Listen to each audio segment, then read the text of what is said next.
mobimba tolanda kateve moklisto Ana Congo mobimba tolanda kateve moklisto Moklisto TV et sa chaîne gospel, chaîne d'évangélisation. Téléchargez sur Facebook.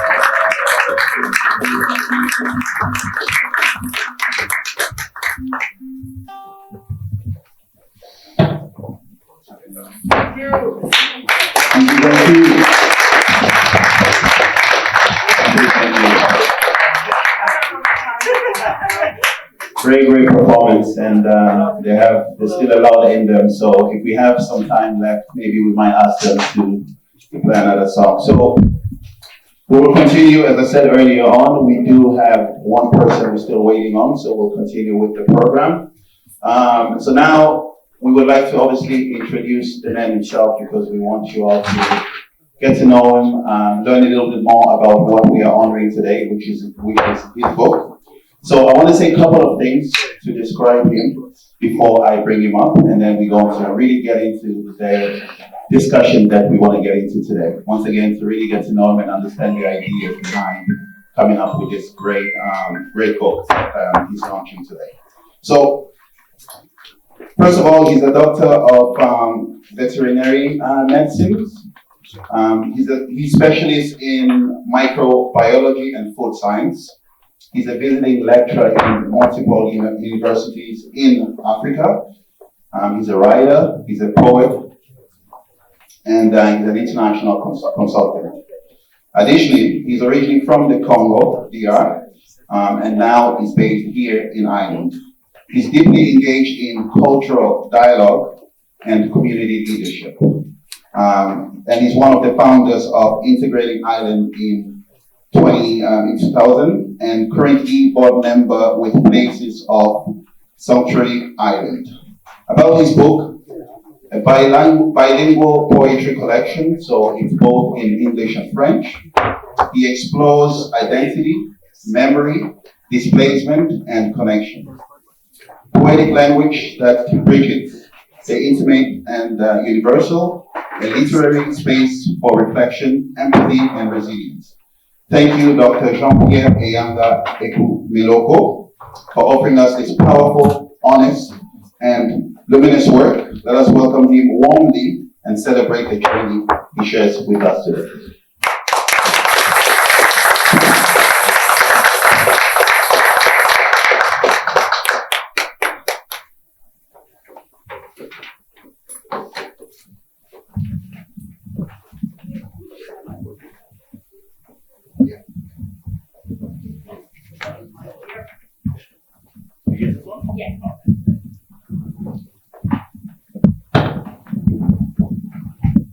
Okay, so I don't think we applauded enough, so let's applaud the man himself once again.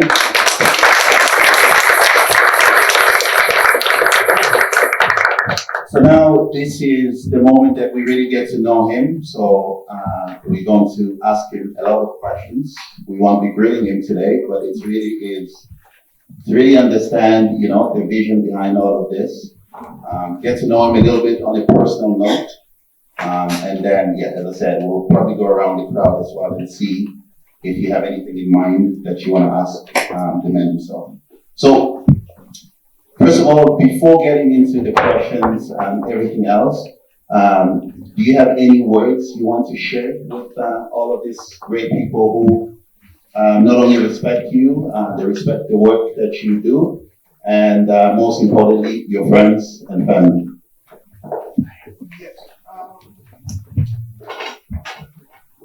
I would like to say this.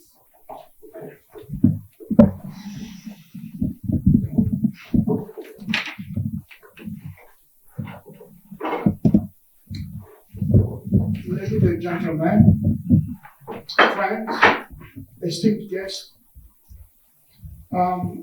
thank you for being here today. It's with deep gratitude and sincere emotion, as you can see, that I welcome you to this official launch of my first poetry book, Internal, External, Eterne, Externe. This book is not just a gathering of poems. No, it's a journey. Believe me, it's a journey. A journey through language, identity, memory, loss, and above all, humanity.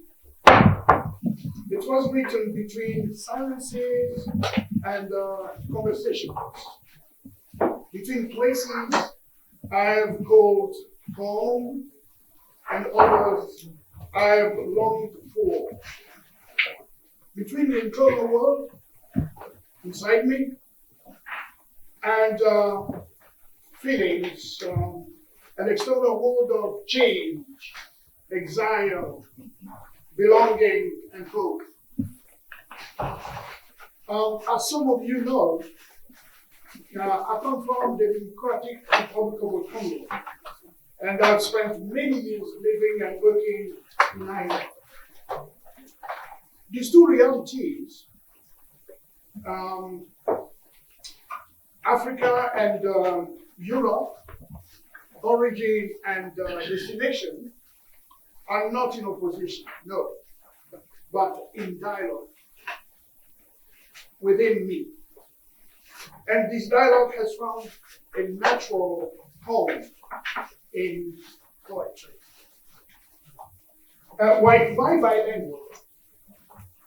Because I think and feel in both languages.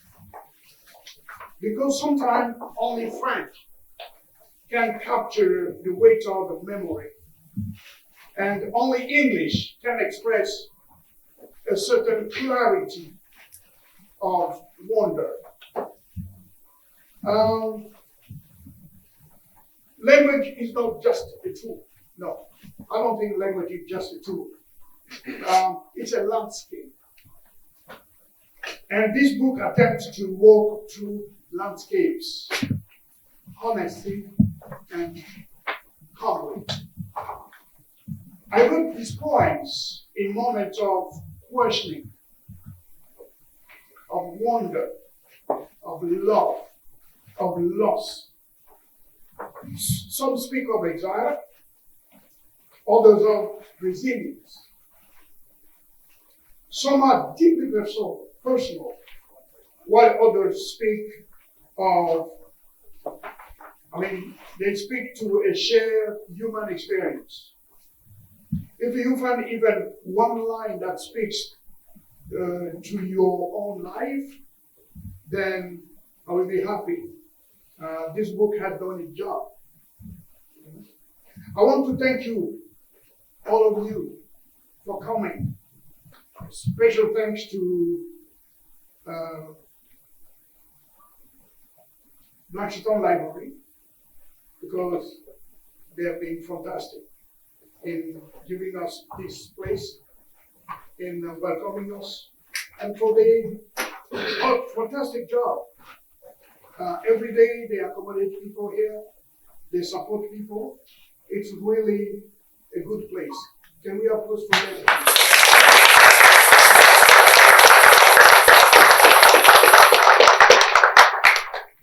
And a special thanks to African Advocacy Network for your strength, for everything you have done in supporting this event, especially under the leadership of JK, who is there.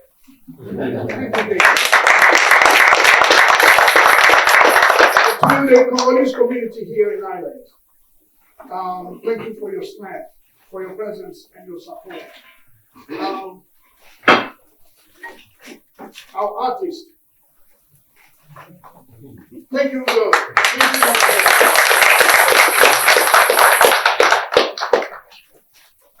we have two artists exhibiting outside there. Mr. Greg Kalala and Miss Masekabai. I really thank them. But let me just say one thing, which is really special to me, is that I had a very good friend here when I came to Ireland in 1997. She was a nun, Sister Majora Makaro, and she left this world last year. I would like to express all my deep feeling about her. I would like she be there with us, but she has gone. May her soul rest in peace. Thank you.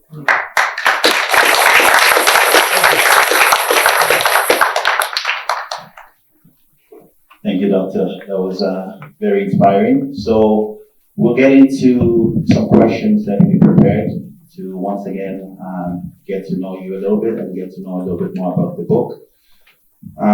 So you did already said a lot in your speech in regards to poetry, the book. So I will skip some questions, but I do have a couple of questions. So the first one is to really, it's more of an icebreaker to get to know the man. So if you don't mind me asking you, what is one fun fact about yourself? What is one thing that, you know, we should know about you outside of the great work that you are currently doing?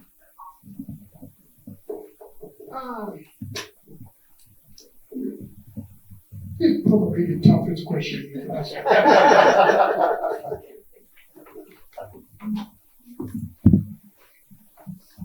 It's just that I have fantastic, very good, nice grandchildren. I love them. Thank you. That's good. And yeah, for a difficult question, you did quite well answering that. So, okay. So my next question I have here is really about poetry. So, what inspired you into poetry? Why poetry? And the reason I ask this is because you have so many genres when it comes to literature. So, what was the idea behind poetry, and were you inspired by someone to start writing poetry? Thank you. Actually, I started loving poetry since I was in school. We had a very good French teacher. His name was Mr. Dezer from Belgium. He's the man who really made me love. He made me love poetry. And then I started just reading. I could read 10 books per month. Okay. And the other thing that really led me to poetry is that I think I have a lot of things inside me, but I can't express all of them. So poetry is a way of expressing all this. Thank you. If only I could be able to do that as well. So it is, yeah, it's great to hear that. That's kind of like your comfort zone to really, you know, tell your own story. So obviously we're here to honor this book, but I'm pretty sure you have other great work that you've done already prior to this. Would you care to maybe speak a little bit more about your previous work before we get into this book? And also, where can we find it? Yeah, you can just maybe tell the audience as well a little bit more about the work that you've done before, because sometimes we can overshadow the great things that we've done in the past. So to just maybe share with the people some of those work, and then yeah, how can we support and make sure we get access to that as well. Thank you. Back to Congo. When I was in Congo, I worked. First of all, I studied veterinary medicine. I graduated in 1982. I'm too old. And then I secured a doctorate in veterinary science, a specialization in microbiology. I worked as head of virology service in National Veterinary Laboratory. Then, for 4 or 5 years, I was advisor to the Prime Minister on food policy. Then I came to Ireland. I was representing my country in the International Atomic Energy Agency. And then I came to Ireland in 97.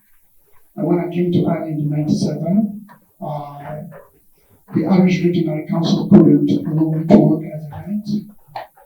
And then I went to university, to UCD, and I completed another postgrad master degree in food science.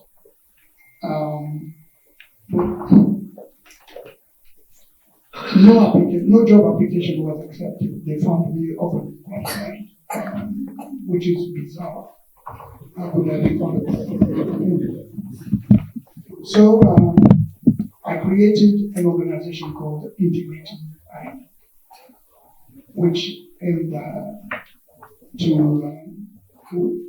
we wanted to promote a good model of integration in Ireland.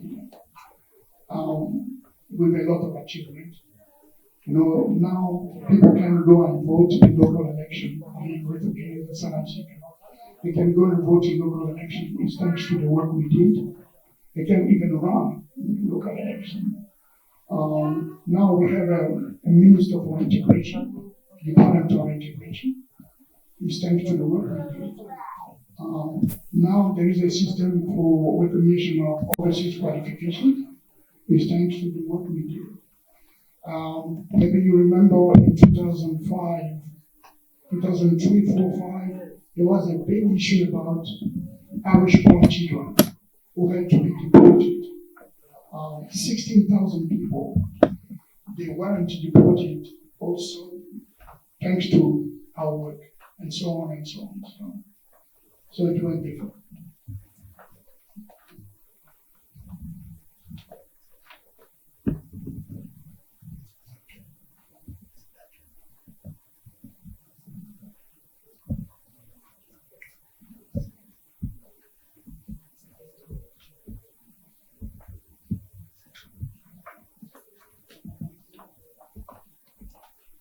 Okay. But I finished with Integrating Ireland in 2009. And I've been doing international consultancy with my company, GE Consulting and Partners. And I'm working as visiting lecturer in universities in Africa. And I'm enjoying it. And I really enjoy it. Thank you so much. And yeah, just listening to that, you've done a lot of work, and I know sometimes when you come from the Congo or any African country,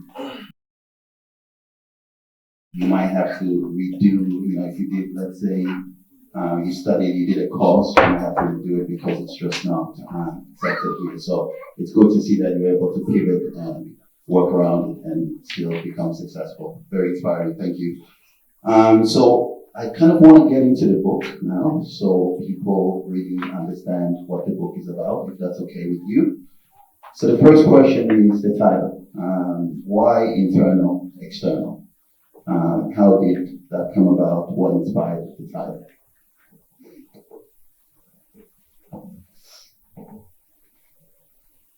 First of all, you notice that the title is in English and French.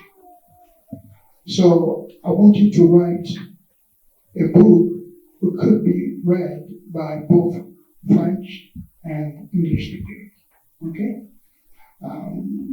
That was important to me. The second thing is that, as I said earlier, I have a lot of things inside me that I can't see. And I had to find a way to express myself. And poetry is the best way for me to express myself.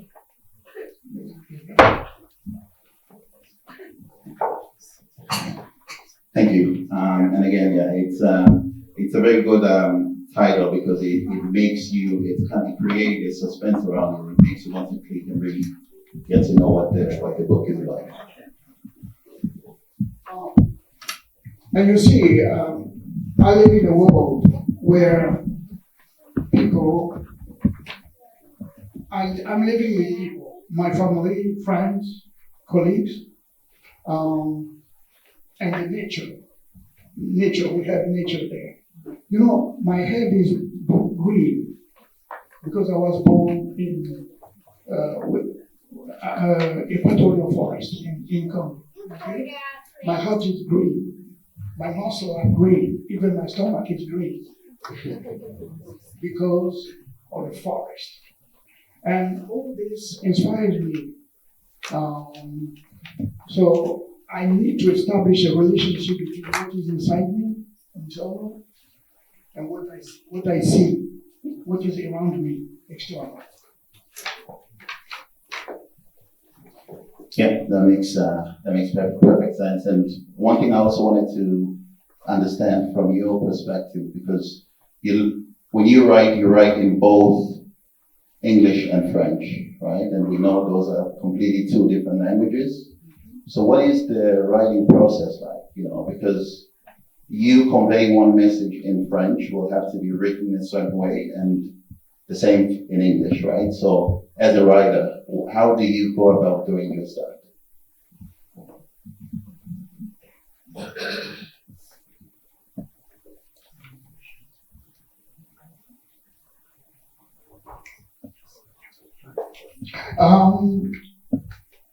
Actually, as I said earlier in my short speech, I think in French. I think in French. I even dream in French. And so I started writing everything in French. And the rhymes and the rhythm, everything was in French. And then, since I decided to do it in English as well, I started translating everything from French to English. And I had to keep the rhythm, I had to keep the rhymes, the meanings, everything. That's why it took me 2 years to write the book. 2 years. And it wasn't easy. I hope you enjoy it, really. Thank you so much. So we're just going to take a small pause because our photographer will have to leave and we need to just take a couple of pictures. Just before we do, I want to acknowledge the presence of two very important people here today. So the first person is Mr. Jack Chambers TD. So he's the Minister for Public Expenditure, Infrastructure, Public Services Reform and Digitalization. And then the second person we also want to honor is Mr. I want to make sure I pronounce his name correctly. We don't want to disrespect the man. Mr. J.K. Mere, who is the Deputy Mayor of Fingal County Council. So what I would like to do is maybe the man himself will take pictures with himself and the TD as well, and then we'll continue with some of the questions that we have. Yeah, thank you.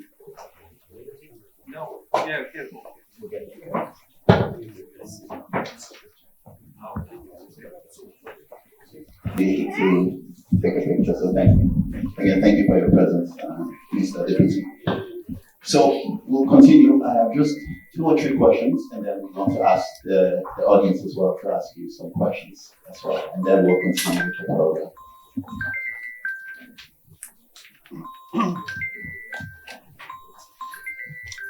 So the other question I have is in regards to the book. So if someone has their phone, if you can put that on silent, please. Thank you.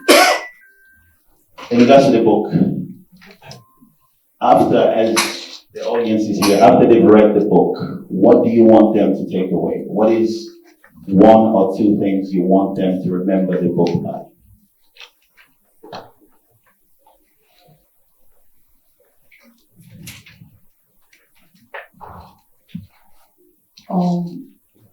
The first thing I would like them to bear in mind about this book is that in reality, there are things in everybody, there are things that we can't see.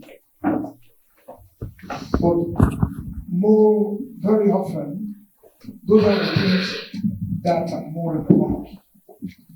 And they are the most important things. They are the ones that drive our life, but we don't always realize that. So you need to have, sometimes it's necessary to look at things, at people, with your heart rather than with your eyes. You need to have eyes in your heart to see other people as well, to see the most important things. Okay? That's the first thing.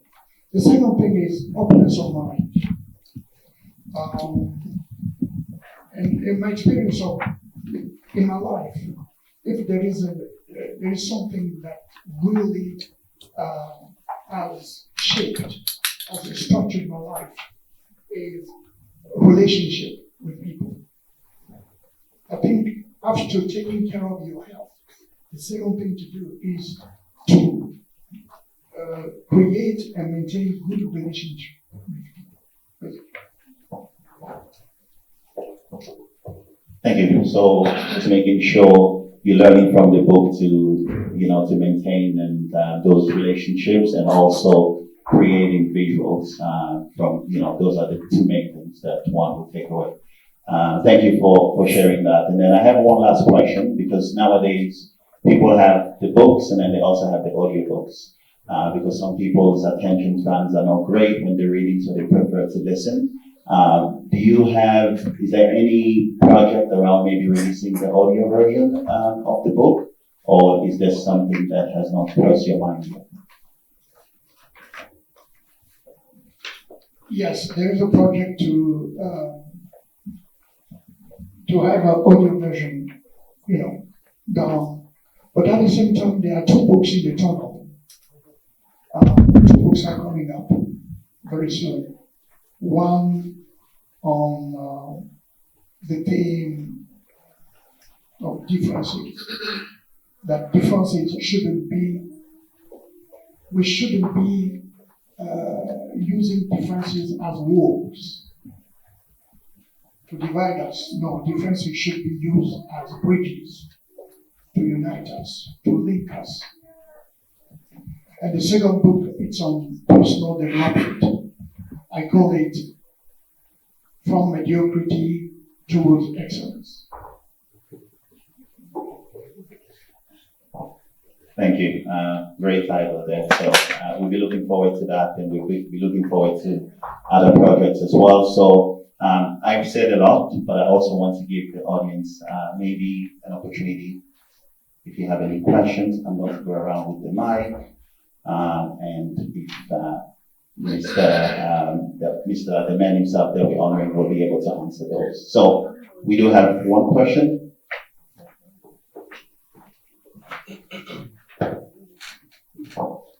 My name is Jean-Claude Angelou. I hear that you say you're coming from the Equatorial Forest. I think the tribe is the Bagala tribe. So were you inspired by our tradition? Because there is a lot of poetry in Africa, but not written poetry. But from those tales from our ancestors, were you inspired by them when writing this book?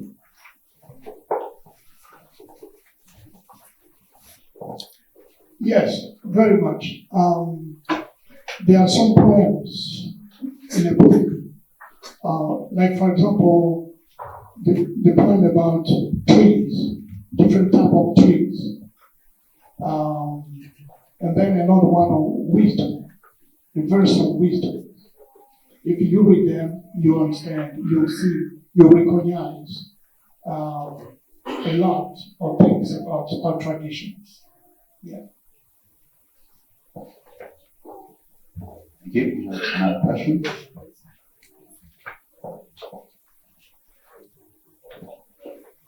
Hi, Doctor. You probably may have explained it already, but I just want you to clarify. What was the main reason you wanted to share this interaction between your internal feeling and the external world?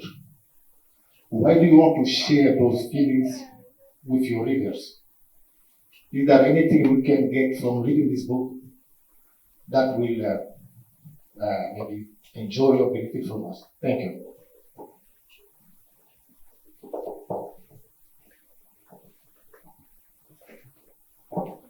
Yes, there are a lot of things. First of all, when I wrote this book, I was expressing, as I said, what I couldn't express orally. Okay? And among things I couldn't express orally and that I wrote, there are things that are common to almost everybody. If you read the book, you will recognize some themes, some issues, some feelings that you share with me, that anybody will share with me. And what I wanted to achieve is to inspire others to write as well, to express themselves in the way that that is good for them, they are comfortable with. Okay? Basically that. Don't know if I have answered your question. Thank you. So we have a few more questions. So just for people asking questions, if you can stand and also say your name, just so we know who you are. Yeah?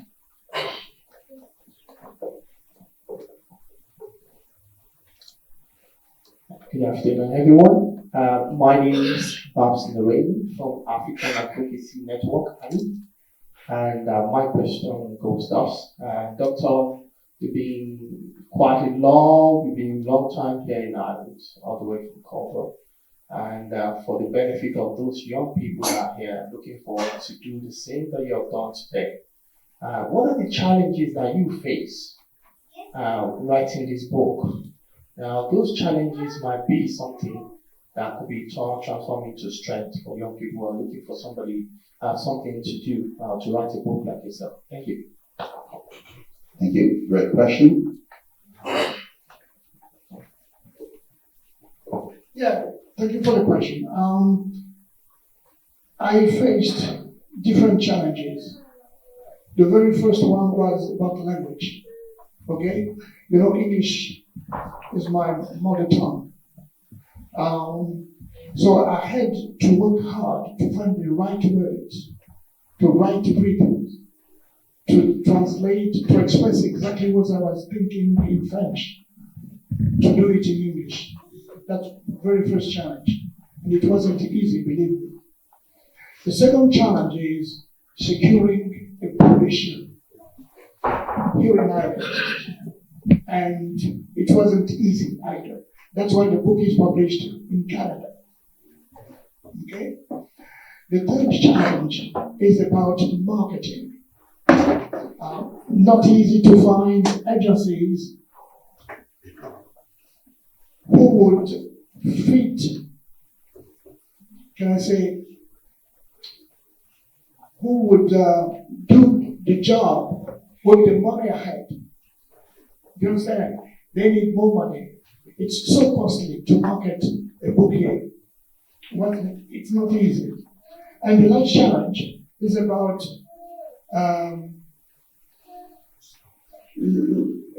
collecting the agreement of some sponsors, you know, to sponsor the book. Not easy either. But we did it. We did it. And we're happy. And we have learned a lot. And these are the kind of things that other people can learn. I'm ready to share my experience with anybody who will come, I'm ready to help. So we'll take another question. Thanks. Thank you. Michael Ryan is my name. I was just curious, JP, about the process when you write a bilingual book. When you would write a book in 2 languages, you can just write it in 1 language, I guess, and translate it. But when you're doing that in poetry, and you're trying to, because I've read them in English and they rhyme, and so I'm wondering, it must be an extraordinarily difficult thing to get them to rhyme in both languages. So I was just curious about the process of how you manage that, and yeah, just was curious about that. Thank you. Great question. Yeah, Michael, it wasn't easy, believe me. As I said earlier, I spent 2 years doing this. It wasn't easy. Sometimes, and actually I would like to pay tribute to my wife, because I could stay until 6 in the morning. And she sometimes shouts, "What are you doing?"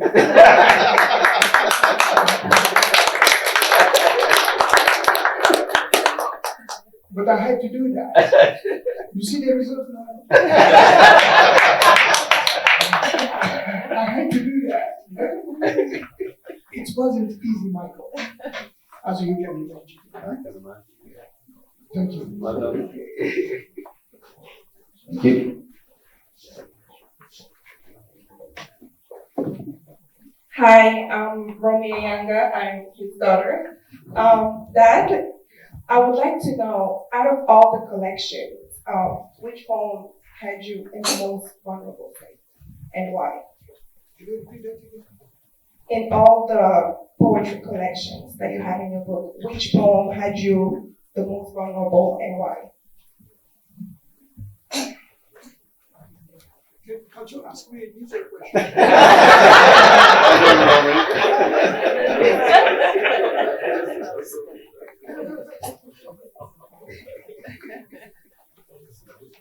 Ellie,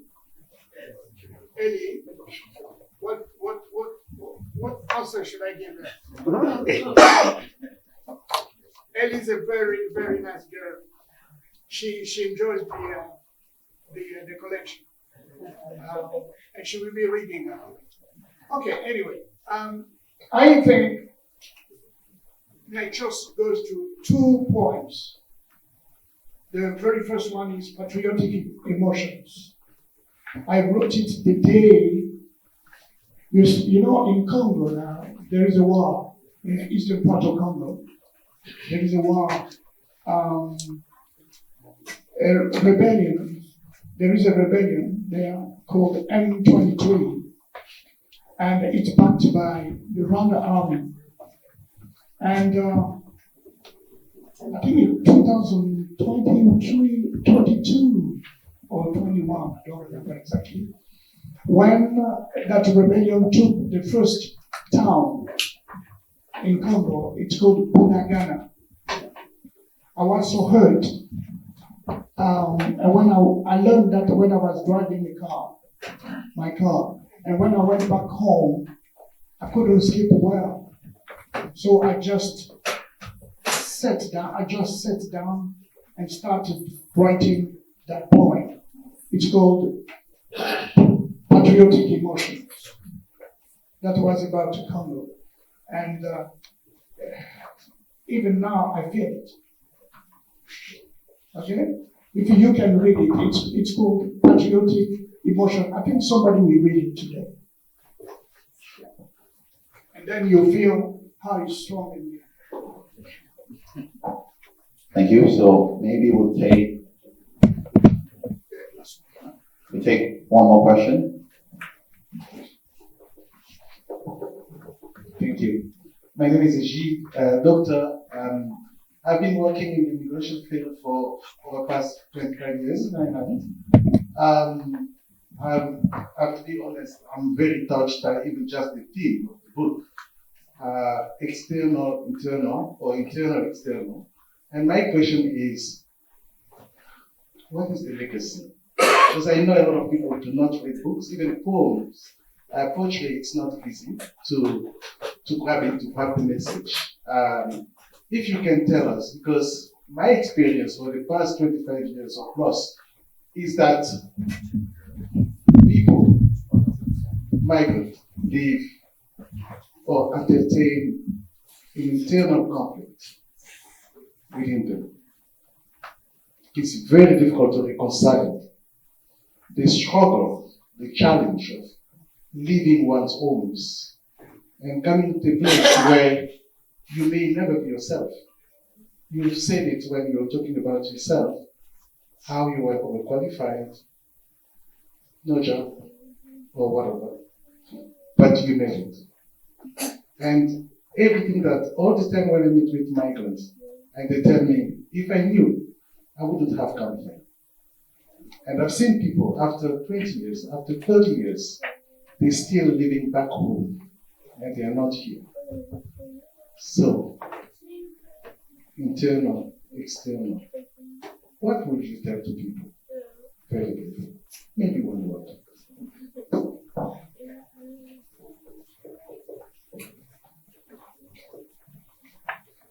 Yeah, there are struggles inside everybody. I think we struggle with ourselves, okay? But what's important is that we have to believe in ourselves as well.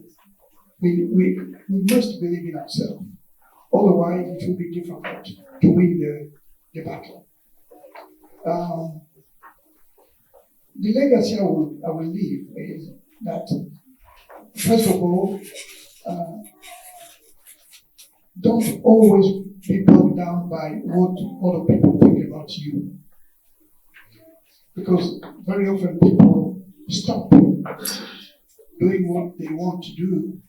People stop moving ahead because they are bogged down by what other people think and say about them. But just proceed. Go ahead, move forward.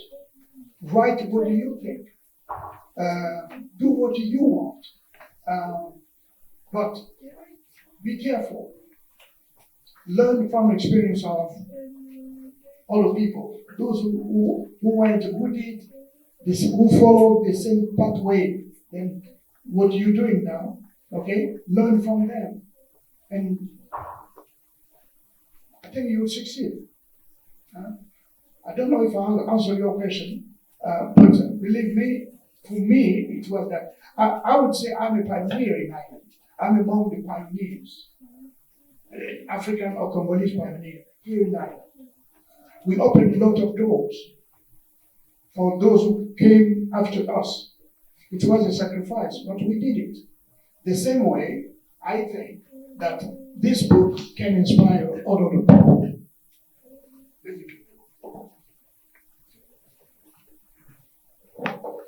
Thank you. So just because of the time, we won't be taking any more questions, but at the very end, Dr. EYANGA will be available to answer questions, to have discussions. You can have his business card, you can have his number. I'm pretty sure he'll be more than happy to discuss further. So the next part of the agenda is to have some readings.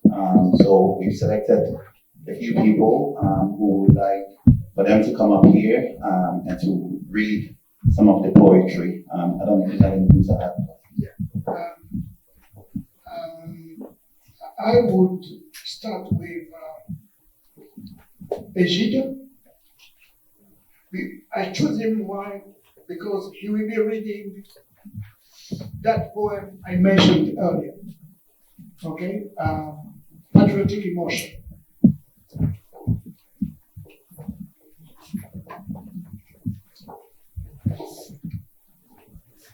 Thank you. I'm going to read it in French. The doctor asked me to read it in French, but you have the translation in English. I think in English is page 28. Émotion patriotique.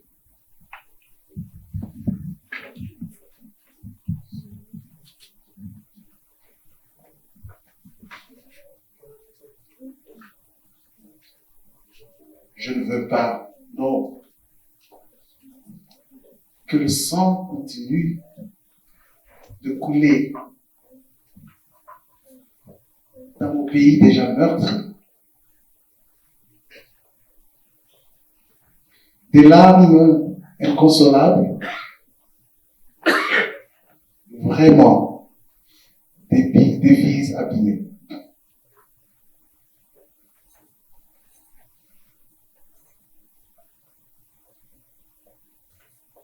Véreux qui détruit mon pays par la corruption et la trahison. C'est un abîme sans fond où les corps et les âmes se fissurent irrémédiablement. Il se dénature. Mais il pleuvra demain de la joie dans nos cœurs et dans nos vies. Quand tu nous reviendras, paix, auprès de nous tu resteras. Adieu rêve, bonjour réalité.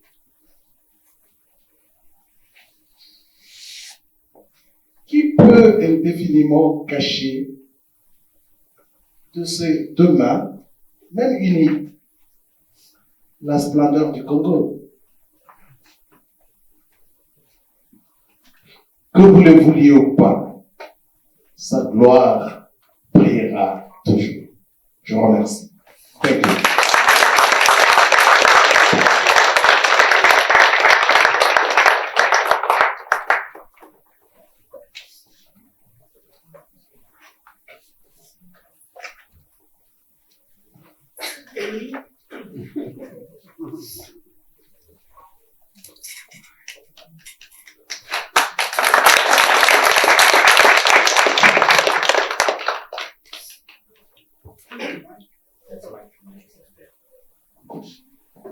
Eli is among the first people who read the book. And I was amazed to hear her reading. Her dad sent me a video of her reading the book. And I had tears, honestly. And I said, she must be there. She must be there.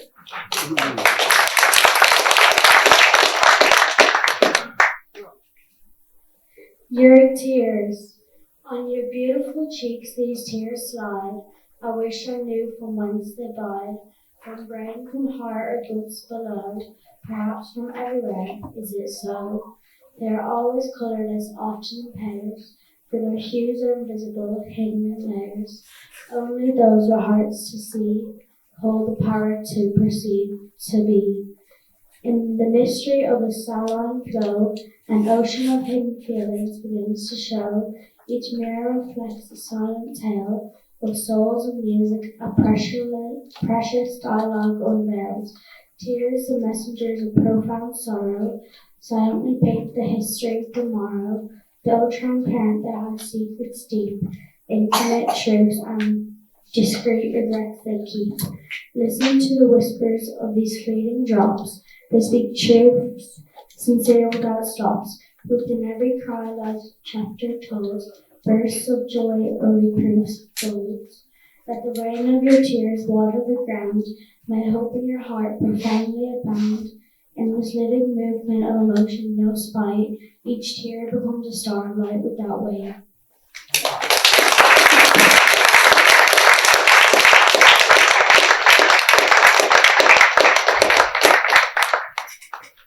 As you follow the rhymes and the rhythm, music.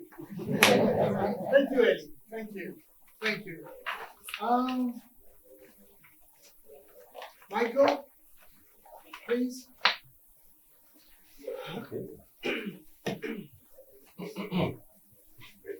Michael is a good friend of ours. Thanks, Doctor. Well, we call him JP, and I'm not sure if we pronounce all of the names. No, JP. Yeah. So we've soldiered together for a while now, and I'm always struck by, I suppose, the passion that you bring to everything, and I think of all the human rights and the civil rights and the help you did with refugees and immigrants and asylum seekers down through the years, and also your environmental, I suppose, your passion around that whole area too. But when I was looking through the book, there was different themes that come up for me.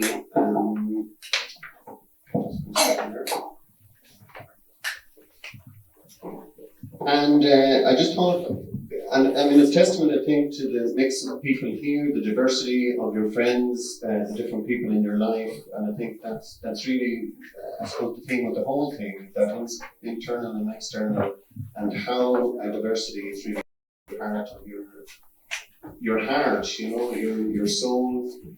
I remember it's about 20 years ago since I first came across people from Congo and was introduced to their culture and music and traditions, and they were neighbours of mine, they invited me to their wedding, and it was a fantastic event. And here I am all these years later still to people from Congo. But the theme of togetherness, the theme of diversity was what struck me, and the poem that spoke to me most was a poem called Tolerance. And so I'm just going to read an extract of that if I could. It's a poem, I suppose, which is a theme of music, and I suppose that's the global language that we all share, because Ireland and Congo, there's a lot of commonalities in terms of colonization and struggles that we faced. And I think part of that, and your move over to here, has been part of how this came together. So the mood of this poem is all about hope, and I think that's a lot of the theme that actually runs through your poetry. So it's called Tolerance. In the garden of the world, tolerance blooms, where all colours dance, a sweet symphony resumes. Thus difference becomes a seal of assurance, of respect and love, an endless musical trance. Elbow to elbow, diverse destinies intertwine, in a world where diversity defines the baseline. Through each creature is unique in its tune, humans find themselves reflected in this boom. Together, let us raise our voices like a song, where prejudices are swept away and right conquers wrong. Tolerance, the sweet scent of a garden full of grace, lighting our paths with a glow that none can replace. Taken in this cosmic dance, hand in hand, build bridges and walls across the land. Tolerance, the sweet elixir of the morning dew, magic water that soothes the hard and the few. May the entire universe echo this prayer for a world where patience reigns in the light so fair. Let our differences bring us closer, embrace the task, and build a better future for humanity to unmask. And that's the end of that poem. Before I go, JP, I have one question. Every time I meet you, you look younger. What is your secret? You're like Benjamin Button. I don't know what you eat or drink or what you're feeling. It's working wonders. And continued success with the book. Well done, JP. Thank you.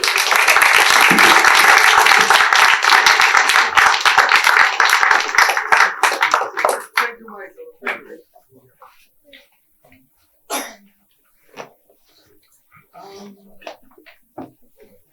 The next one, Zeph, can you come please?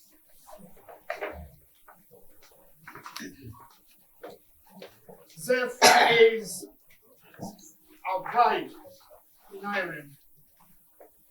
He's a barrister. And I'm so proud of him. I met him the first time in Integrating Ireland. He was a lawyer, but then he said, I have to do better now. And he went back to study, and now he is a lawyer, a barrister. Thank you, sir.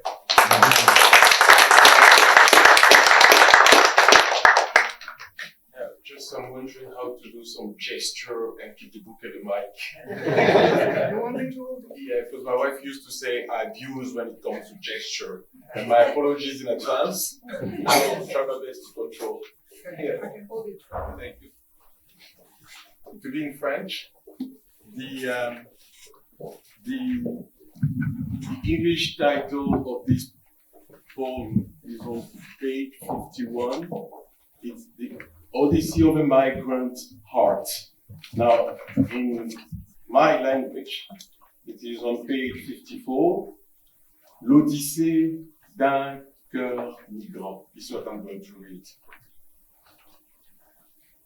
Au fond du cœur d'un enfant éloigné de sa terre natale, où les souvenirs doux et les larmes de tristesse se mêlent, résonne l'écho lointain de la voix maternelle blessée. L'amour inconditionnel, le sol qu'il avait jadis bercé. Mais le destin, dans sa cruauté, l'a poussé vers le large, vers des terres d'accueil, éloignées, où la vie se reforge.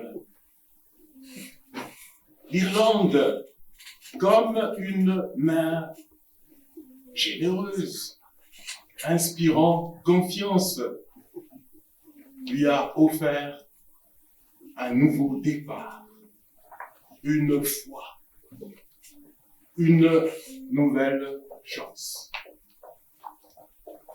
La reconnaissance envers cette nation tolérante, il la dépose aux racines de cette île clémente.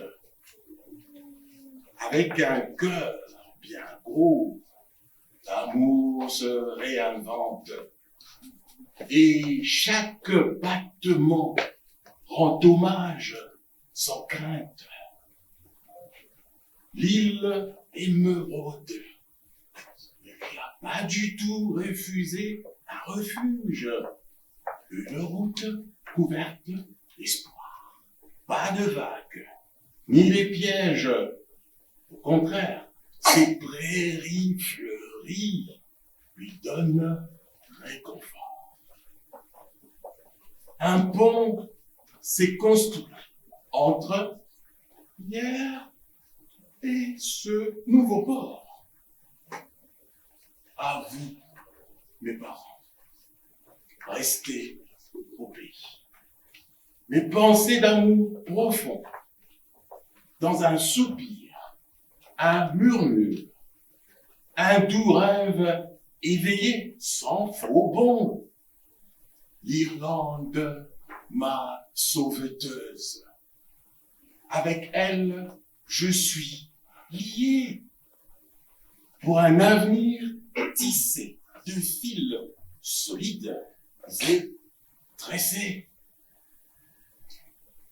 Ce nouvel épisode voit deux mondes se rencontrer, un passé qui résonne encore et un refuge trouvé.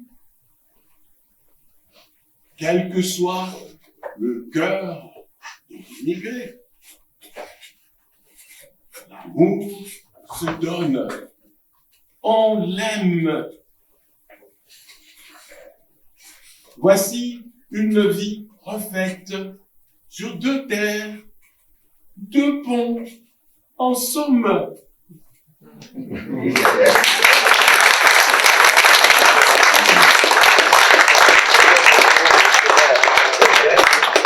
Just for that reading alone, you should get the book.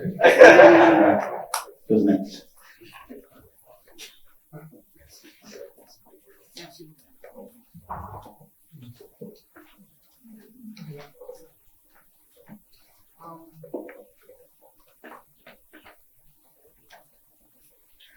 I went emotional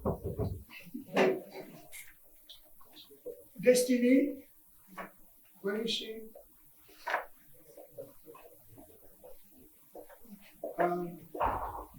Where is Destiny? Oh, she's at the door there. Destiny is the daughter of a friend. I saw her when she was born here in Ireland. And now she's studying psychiatric nursing in Trinity College. Who can say I'm still young? Yeah. So Destiny will come and read a poem. Meanwhile, Judith, is Judith there? Masekabai. Destiny, come.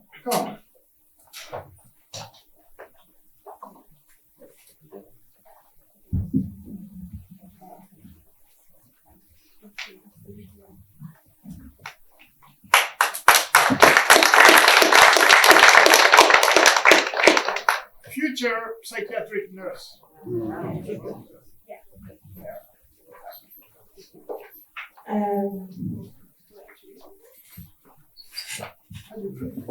My name is Destiny Tony, and today I'm going to be reading Growing Up.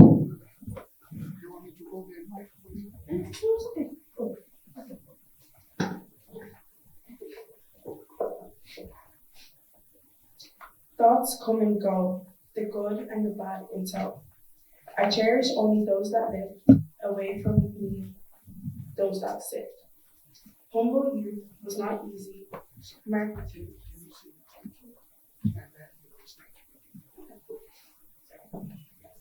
Growing up. Thoughts come and go, the good and the bad in tow. I cherish only those that lived, away from me, those that sit. Humble youth was not easy, marked by hard separation, breezy. From those who are dear, but touched by feelings austere. Adolescence brought security and joy in relationships and fake sympathy. Exquisite discovery of maternal love, farewell to cruel sacrifices enough. Then depart for obvious reasons, it's time to explore new seasons. Continue to learn more and better, far from home under another weather. And there, one chooses what to really be, going beyond mere ridiculousy. Live as a true master of faith, giving oneself the means early and late. It is then one realizes it is fair to say, the master of time and circumstances always acts at his own advances, even if you have a word to sway.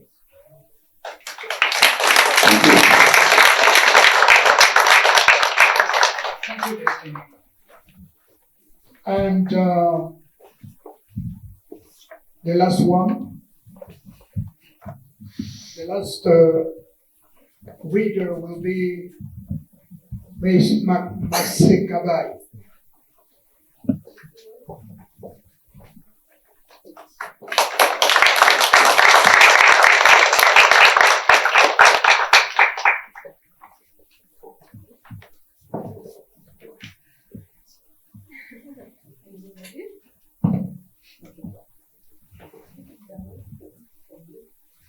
Imagination. Imagination. On dit que tu es l'atelier de Dieu, source de toute création sous les cieux. Dans ton sanctuaire fécond naissent des mondes nouveaux, galaxies d'idées, kaléidoscope de tous les joyaux. La fantaisie tourbillonne comme une bougie dansante. Les pensées prennent leur essor et deviennent dévorantes. Respirant l'animation des rêveries, éclairant les oracles, l'imagination qui nourrit les sources de tous les miracles. Ô désespoir, tu es l'esquisse peintre de l'attitude. Parmi les pages infinies d'un livre de multitude, invisible tisserand de songes et de cauchemars, transformés bien souvent en réalité plus tard. Loin des limites des chaînes et des écoles, tu libères l'esprit pour créer des merveilles, dans le balai libre de toutes les idées. Tu es la muse précieuse pour les Anglais. Chaque pensée formée, chaque vision claire est une écriture divine en nature. Dans cette posture des étoiles, comme dans une prière, tu tisses des univers et partages des histoires.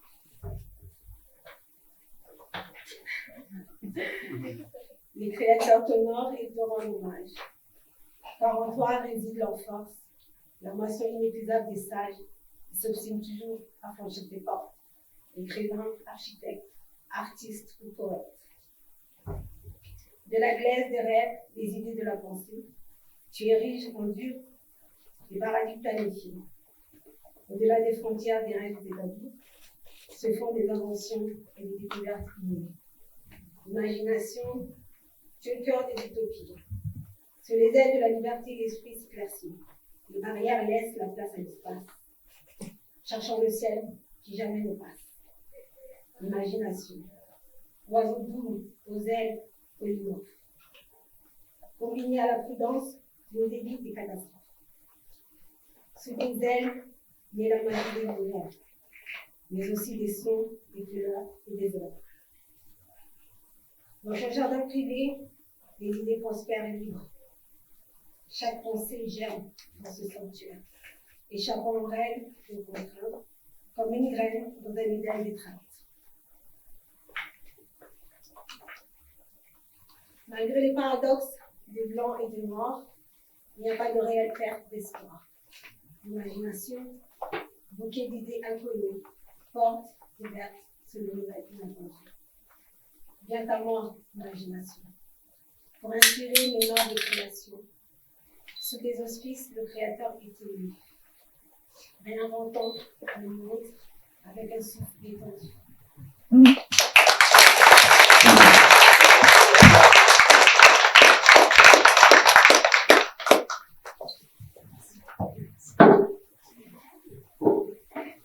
Okay, so thank you everyone. Thank you all for those who read. It was very inspiring, and I hope that at the end of all of this, we will buy the book. So I do apologize in regards to the program. We've had to pivot a little bit, but we are currently at number 7. If you look at the brochure or the paper you have in front of you. But before that, we're going to call a special man up here as well, who has a few words to say. So he goes by the name of JK, and he is the deputy mayor of the Fingal County Council. So let's applaud for him as he walks up to say a few words.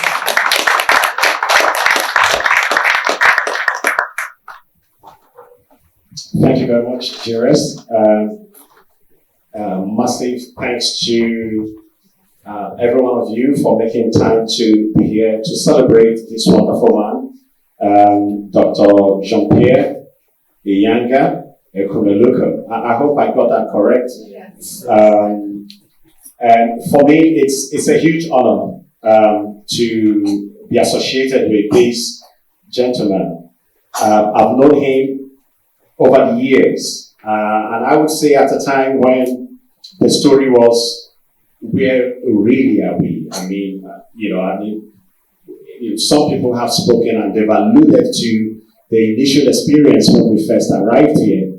But I would say the role Dr. Jean-Pierre played alongside many other people. I see Mrs. Salome and quite a good few people from the migrant background played to reassure the migrants here in Ireland, to a large extent, is responsible for, if we're talking about integration and inclusion, Dr. Jean-Pierre would definitely be one such person. And massive thanks to you for all you've done over the years. But before I really get to my feeling about the book and your accomplishment with the writing of this book, I want to acknowledge my colleagues, Councillor Angela Donnelly, I know they just stepped out, Councillor Breda Hanapi, Minister Jack Chambers will be here in a few minutes. I also want to acknowledge former Councillor Edmond Lukusa, you're a trailblazer. And I also want to acknowledge Dr. Veronica Crosby from Places of Sanctuary. And let's put it this way, all distinguished ladies and gentlemen and wonderful children who are here, today is about you, but most importantly, just to correct Jires, I don't think it's about celebrating this book. It's about celebrating Dr. Jean-Pierre and his work. His work is not just about this book. As you found out yourself, he has plans to write a few more books, and the list will continue to grow. And it's going to be to our benefit to glean what you have up there. Sometimes you see Dr. Ekumeluko and he comes across pensive, thinking. But you're right, Michael, always looking very young. You know, seem to be growing backwards. Like I said, Dr. Jean-Pierre attended our AGM, that's the African Advocacy Network, that I happened to chair last year. And, you know, he did mention that he had written a book. And bang, you know, a light switch just went off in my head, and I said, this could be that opportunity to celebrate this gentleman for all he has done over the years to make people feel at home, to address some of those issues that border on racism, you know, border on discrimination, border on not being accommodated if you have certification from outside of Ireland, and a host of other things which I'm sure many of us can relate to. And I said, this would be our way of getting people who probably don't know who this gentleman is and the work he's done over the years, to get to know him and to celebrate him and to say thank you for everything you've done, for setting up Integrating Ireland, for working with so many organizations, especially the government agencies, to accomplish some of those things that you've mentioned. And of course, the list goes on. It's going to be an opportunity for you to put some of those things down in writing as we go along. But for me, talking about this book, you get a sense of a beautiful tapestry of where Jean-Pierre is coming from. And I would agree with your reading of the Odyssey of a Migrant Heart. I read, obviously, I can't read in French, and you read it so beautifully. Everybody who read so beautifully. But reading the Odyssey of a Migrant Heart just gives you a sense of how a migrant feels when they leave home. You know, but sometimes of no fault of theirs. You know, when the pressure, sometimes we're talking about the push and pull of migration. When there is a push and you have left involuntarily, and, you know, at the back of your mind, you are agonizing over the people you've left, whether they are okay, how they are struggling, how they are faring, who is there to care for them. Have you abdicated in your responsibility for migrating when maybe the expectation will be for you to stay back and look after the home front? But sometimes it is not your call whether or not you embark on that journey. And then you said something about who is looking after mama.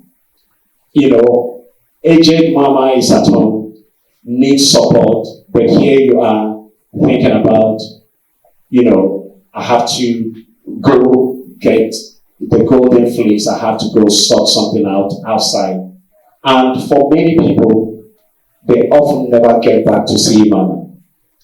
And, you know, reading all of that, and in the same poem, you talk about gratitude.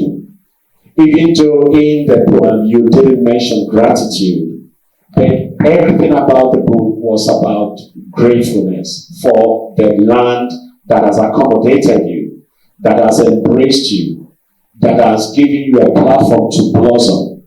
and on you went. Such a beautiful poem. I'm sure those who listen to it in French, can relate to my take of that particular poem. And what I'm trying to say here is you captured it so succinctly how many people, how most migrants feel about their stay here in Ireland. We are grateful to the state. We are grateful to the Irish. We are grateful for the partnership, the opportunity to extend the platform for inclusion and integration, and to support those who struggle. And in most cases, not everybody struggled, was struggling before they arrived here. Many people have arrived here because they are professionals, and for also accommodating those. But my key focus will be on young people and children, and to create a correlation between those who have arrived here, perhaps they wanted to, and sometimes they didn't, but they found themselves here, and children who really have no say in the whole scheme of things. I think it's very important that we begin to think about these children. This is their home. They didn't ask, to be born here. And it's our place, therefore, as people in government, as people who make legislation, as people who provide the right environment to ensure that everybody thrives, everybody feels at home. To also think about the children and what is really going on today in the island of today, the troubles, and the protests, and all of that, and the impact it's having, especially on everyone. So, as we read this book, and as we celebrate Dr. Jean-Pierre, may I say, let us also think about the background, the landscape going forward, what we would like to see happen here.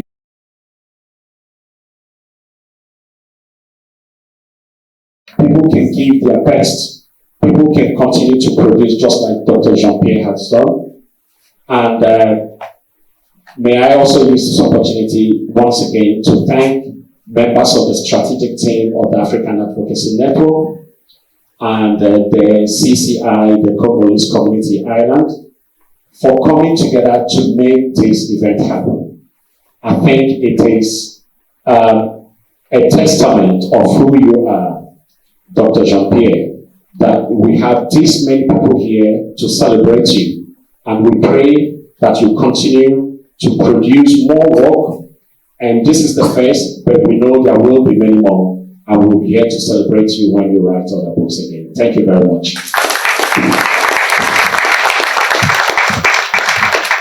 Just to mention very quickly, while I was speaking, Minister Jack Chambers came in. Minister Jack Chambers, you're welcome. Thank you, JK. Maybe very moving words. And yes, perfect segue to the next speaker. As I said, we are very honored today to have Mr. Chambers here, who is TD. He's the Minister for Public Expenditure, Infrastructure, Public Services, and Reform and Digitalization. So, without further ado, let's call him up. He has some words to share, and hopefully, maybe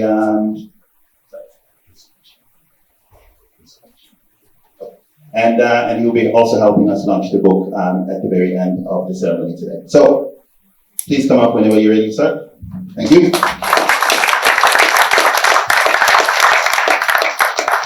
Thanks so much, and I'm absolutely privileged to be here. And I was speaking to JK about the book during the week, so I just want to congratulate Dr. Jean-Pierre on really putting in place such a wonderful and fascinating production. And I think what's reflected in the thematic concern around, around imposing and articulating your personal thoughts in the context of really important broader themes which we all understand and acknowledge in the context of living in the world, and doing that across both English and French to speak about poems of life,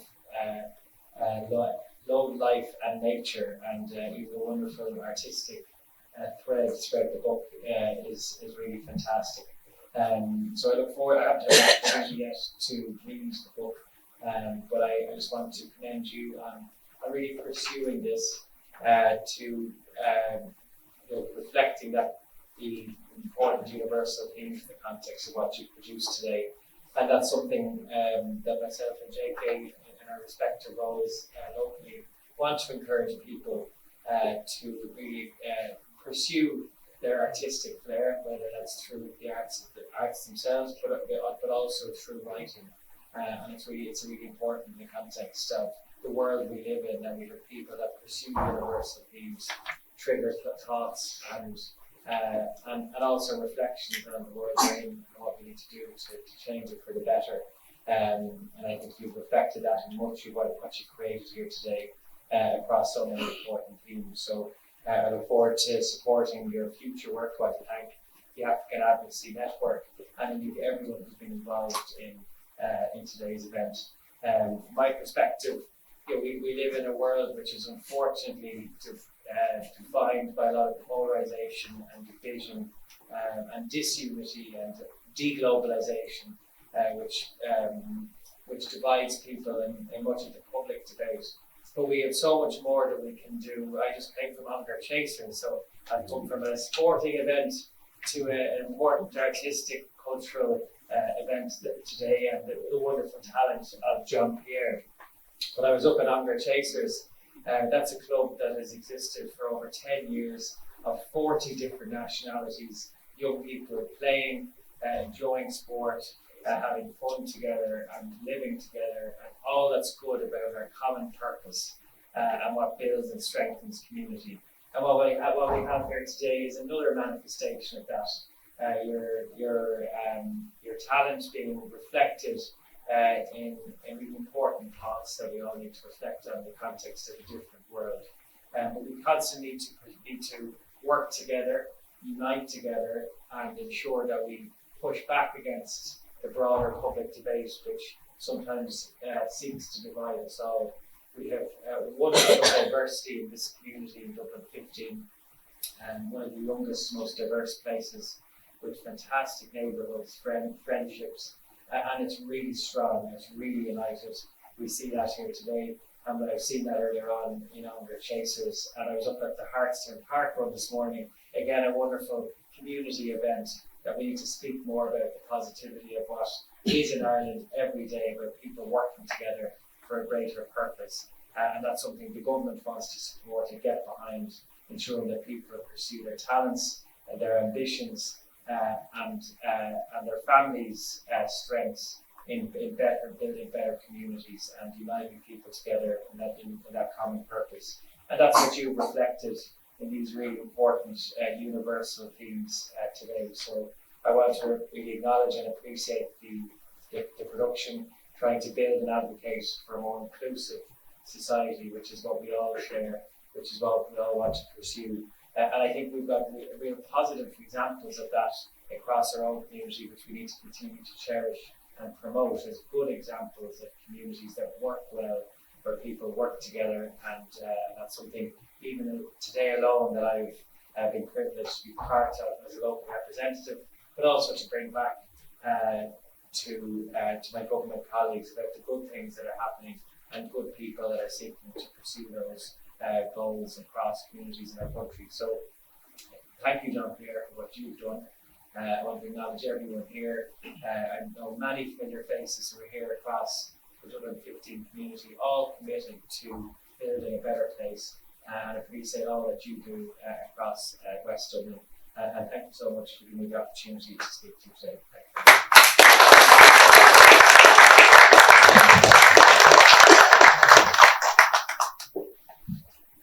Thank you very much, Mr. Chambers. And one thing I took away from that speech is unionship. So making sure that we come together and then just being able to build together. So thank you once again.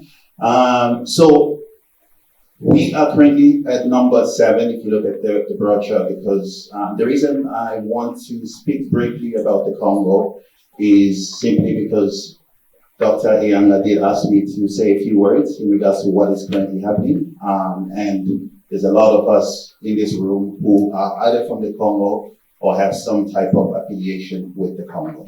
So I'm just going to say a couple of facts, just so to raise awareness, understand what is happening back home, and also share with you all different platforms that you can help to spread the word, and hopefully one day we can get the peace that we deserve. So without further ado, so the current situation in the Congo, so we are located in Central Africa. Congo is the second largest African country, just behind Algeria. We have a population of 112 million people in total. So since the birth of the Congo, since the birth of our country, we've been known for our natural resources, right? So some of them include diamonds, gold, copper, cobalt, tin, tantalum, lithium, and many more. In the last 2 decades, our people, mainly in the east of Congo, where natural resources live, have been victims of unsolicited violence. Rebels have taken over the east of Congo. Millions of lives have been taken. Families have been destroyed. Innocent people are being killed left, right, center. Children have been left without their families, without their parents. So due to this genocide, people who have fled the east of Congo now find themselves with no shelter, food, and water. This is inhumane, and we are asking for the world to wake up and see it for what it is.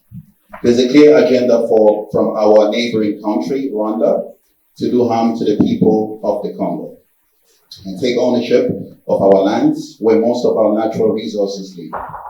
We also strongly believe that they are being backed by other countries in the West. Our ask is very simple. Help us raise awareness. Help us get media coverage for this. Help us help the victims. There are multiple GoFundMe links that are floating about on social media that we can share with you all. Most importantly, we want to make the world know what is happening in the Congo and the wrong things that these people are doing, these rebels, as Dr. shared earlier on. And really all we're looking for is justice. So we're not asking for a lot, just continue to spread the word, continue to share different links, and most importantly, if the media can also cover this, it would definitely benefit all of us from the Congo, with a lot of families still living out in the east.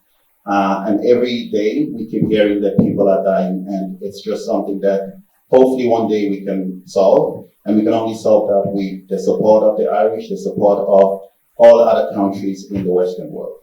So those are just a couple of facts I wanted to share with you all without going into too much details. Just once again, so you understand the gravity of what is happening in the country that most of us here do come from, which is Congo, DR. Thank you.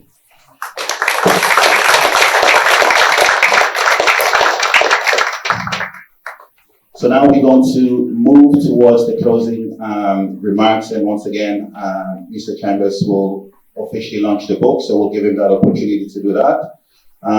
We also want to ask the man of the moment if there's any final words you want to say before we all stand up, we all network, we have the official book launch. We have him signing the book, but most importantly, sorry, I have to say this because I work in sales, you have to buy the book. So, any final words from you, sir, before we start to network? And also, there's some snacks, some water, some drinks. Please don't be in a rush to leave, as we want to make sure that we enjoy that moment as well together. Thank you. Thank you, Jazz. My first My first word is about this gratitude I feel in me. Gratitude for all what you have done today. Those who came, attended this event, I really thank you. I see here a very, very good friend of mine, Noeline Blackwell. Noeline, thank you for coming. I wasn't sure you would come, but thank you. I really appreciate it. Noeline was my lawyer when I came in '97. So she's a very loyal person. Yeah. Okay, thank you to everybody. Member of my family, my wife is here, my daughter, my grandchildren, my son, his partner. I see my cousin. I see everybody. Thank you so much for coming. You have made my life. And can I mention something? I have, can I say, a business partner, the owner of International Books. He's there. His name is Brandon. You can applause for him, please.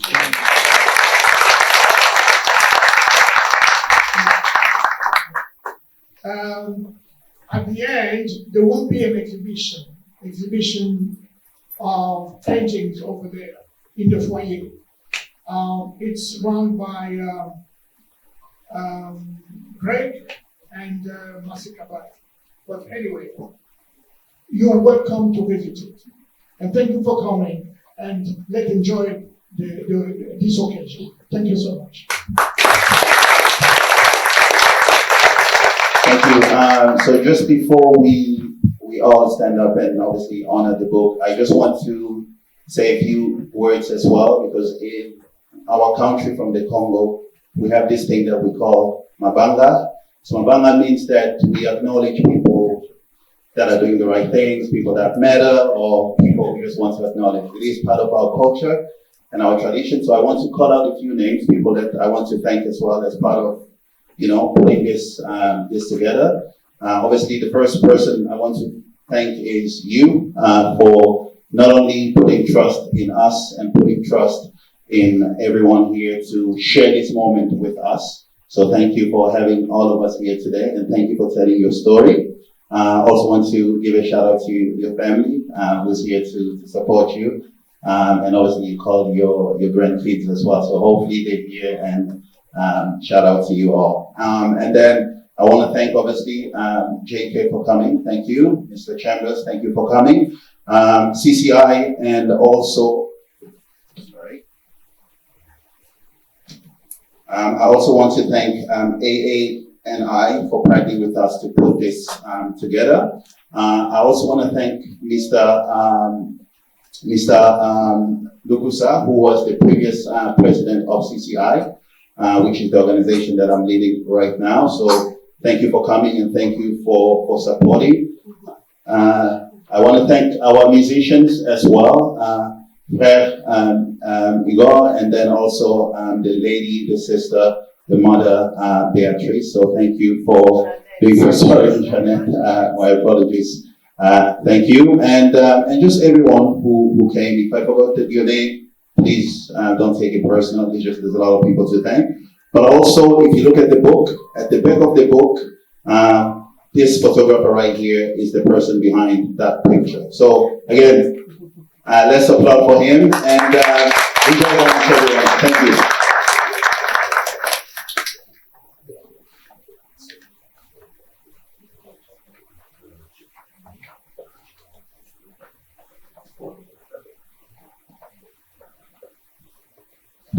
And I will invite Mr. Jack Chambers to take a seat here. And so Mr. Jack Chambers will formally launch the book.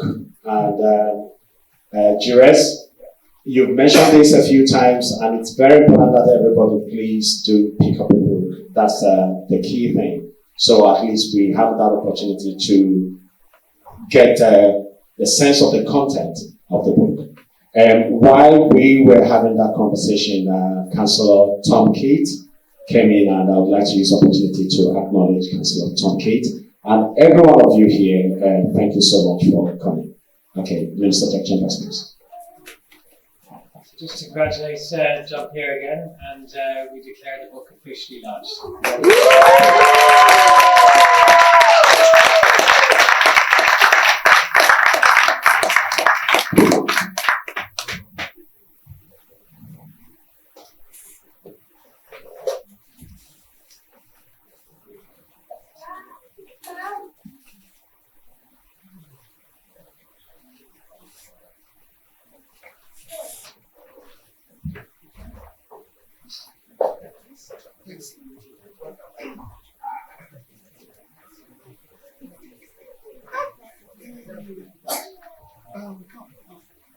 We'll be taking some pictures.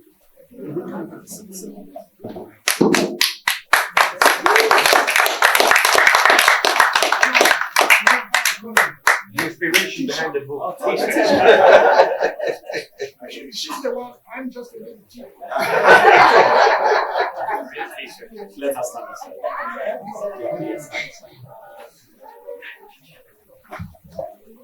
Yes.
Thank you. All right.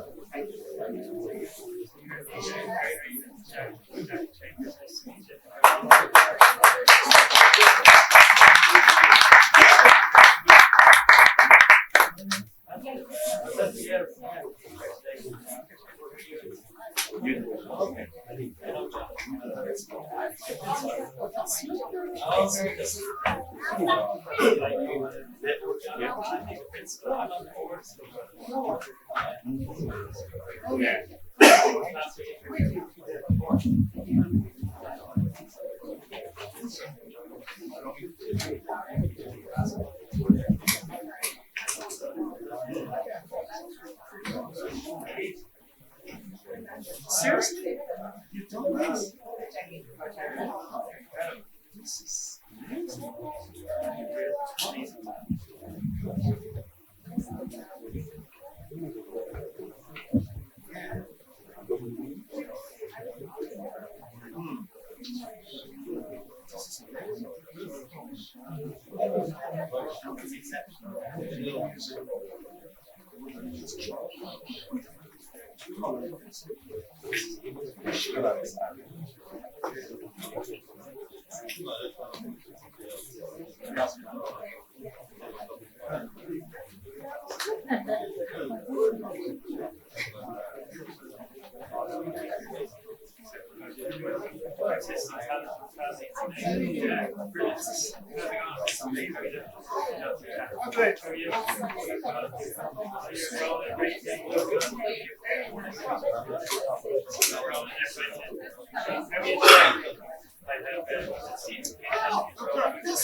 How are you? How are you? Mike, how are you? I'm good. How are you? Yeah. Edwin, how are you? Good to see you. How are you?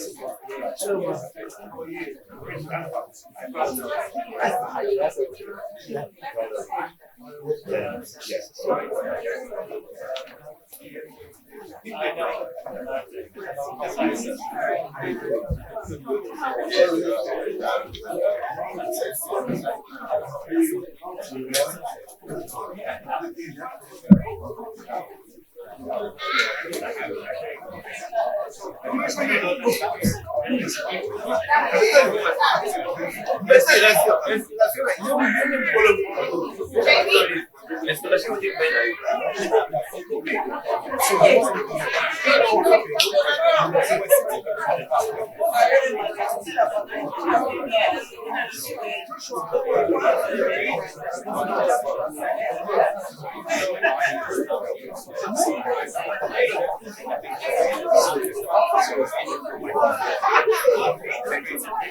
Do you mind taking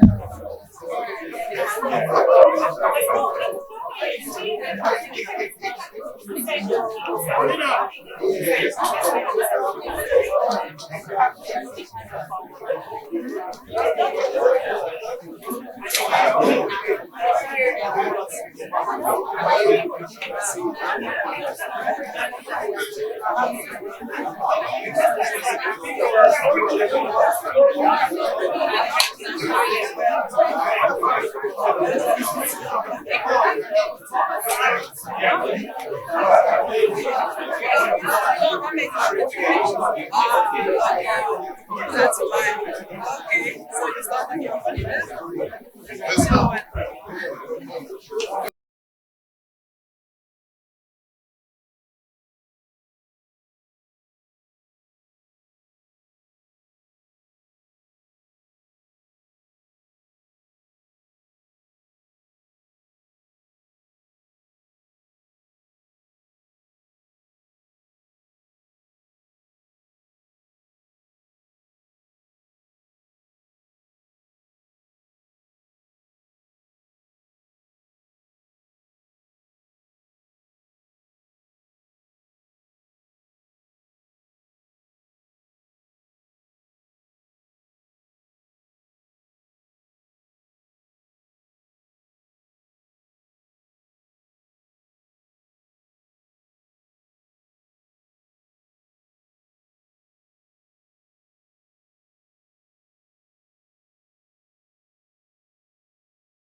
Comme le gîte sans le Nil ne serait qu'un désert.